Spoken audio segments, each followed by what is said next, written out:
রাজ্যে ভোটের দামামা বাজিয়ে দিয়েছে জাতীয় নির্বাচন কমিশন। আগামী 23 এবং 29 এপ্রিল বাংলায় 2 দফা ভোট ঘোষণা করেছে নির্বাচন কমিশন। আর বাংলার অবাধ শান্তিপূর্ণ নির্বাচন করানো এখন নির্বাচন কমিশনের কাছে বড় চ্যালেঞ্জ বলে মনে করছে ব্যারাকপুরের প্রাক্তন সাংসদ অর্জুন সিং। তিনি এদিন কি বলেছেন শোনাবো। দেখুন, 2 দফা ভোট হয়েছে। আমরা ইলেকশন কমিশন কাছে দাবি জানিয়েছিলাম, প্রত্যেক রাজনৈতিক দলও জানিয়েছিল, কেউ 2 দফা, কেউ 1 দফা, কেউ 3 দফা।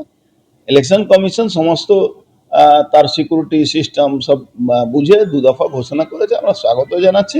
শুধু ইলেকশন কমিশনকে এই প্রশ্নটা অনেক রিপোর্টারও আজকে জিজ্ঞেস করেছিল, অনেক মিডিয়া, কি পোস্টপোল ভায়োলেন্সের যে অফিসারগুলো দায়িত্ব ছিল, যে থানায় ছিল, তারা কি সেই দায়িত্ব থাকবে, না তাদেরকে এই দায়িত্ব থেকে সরিয়ে দেওয়া হবে।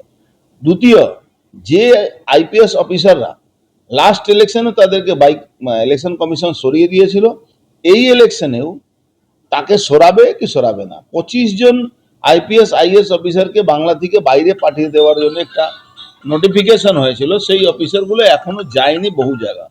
তাহলে সেই অফিসারগুলো যাবে কি যাবে না, এটা একটা বড় ভাইটাল প্রশ্ন আছে। তাতেই ইলেকশন কমিশনে মতিগতি বোঝা যাবে কি ইলেকশন কমিশন কি চাইছেন।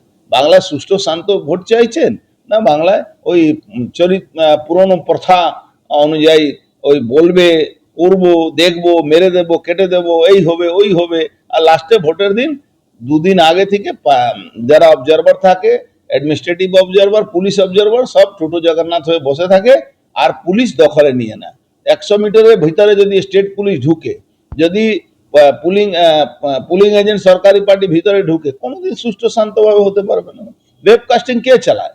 ওয়েবকাস্ট 2 ঘন্টা 4 ঘন্টা বন্ধ থাকবে। এবার ওয়েবকাস্ট 2 ঘন্টা 4 ঘন্টা বন্ধ যে থাকবে, সেখানকার presiding officer, first pulling, second pulling, third pulling, paramilitary force সবাইকে সাসপেন্ড, তার চাকরি থেকে তুলে দেওয়া, সরিয়ে দেওয়া উচিত। তাকে জেলে ঢুকানো দরকার। যদি এই ভয়টা থাকবে, তাহলে দেখবেন ফ্রি অ্যান্ড ফেয়ার ইলেকশন হবে।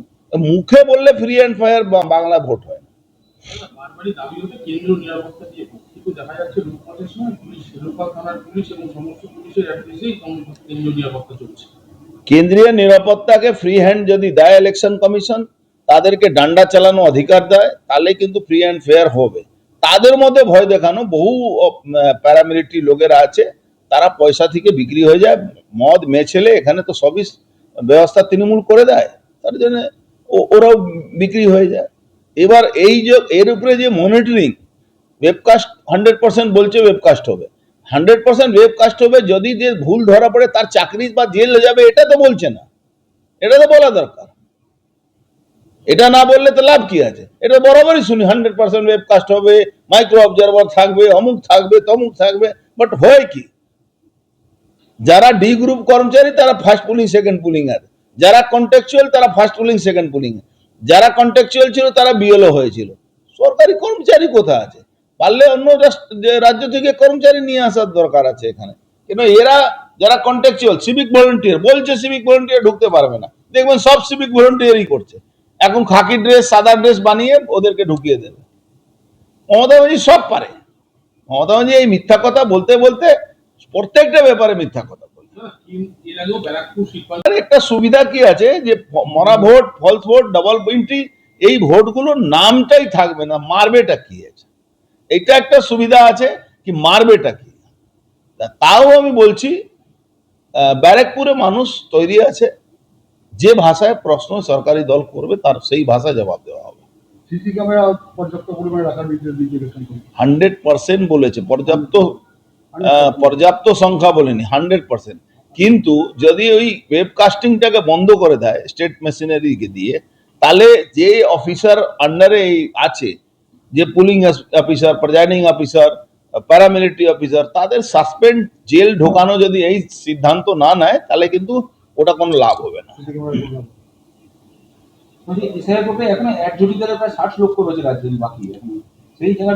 আমার মনে হচ্ছে এখান থেকে খুব লোকের নাম আসবে, এর সন্দেহ আছে। কেন, একটা জুডিশিয়ারি চলছে, এদেরকে তো জেনে মানে সব ইনকোয়ারি করেই বাদ হয়েছিল, তার মানে এদের কাছে ডকুমেন্ট ছিল না বা ডকুমেন্ট নেই, আবার কি ডকুমেন্ট দেখাবে? তার মানে এটা বেশিরভাগ লোক বাদই হবে। সব মিলিয়ে 2 দফায় ভোটটা আপনারা স্বাগত জানাচ্ছেন। হ্যাঁ, একদিক থেকে স্বাগত জানাচ্ছি, একটা তো পাবলিকের পয়সা খরচ কম হবে। দ্বিতীয় হলো একটা চাপ থাকবে, এদিক থেকে মস্তান ক্রিমিনাল ওদিকে যাবে না, ওদিকের মস্তান ক্রিমিনাল এদিকে আসবে না, সাধারণ মানুষ একটু ভোট দেওয়ার সুযোগটা বেশি পাবে, এটাই আছে। কি প্রত্যাশা করছেন? ভোট তো ঘোষণা হয়ে গেল। দেখুন, কালকে প্রধানমন্ত্রী যে বলেছেন, দেওয়ালে লেখা আছে তৃণমূল যাচ্ছে বিজেপি আসছে। আমিও অনেক দিন ধরে বলি তৃণমূল যাচ্ছে, দেওয়ালে লেখা হয়ে গেছে, মানুষের মনে লেখা হয়ে গেছে, তৃণমূল যাচ্ছে বিজেপি আসছে।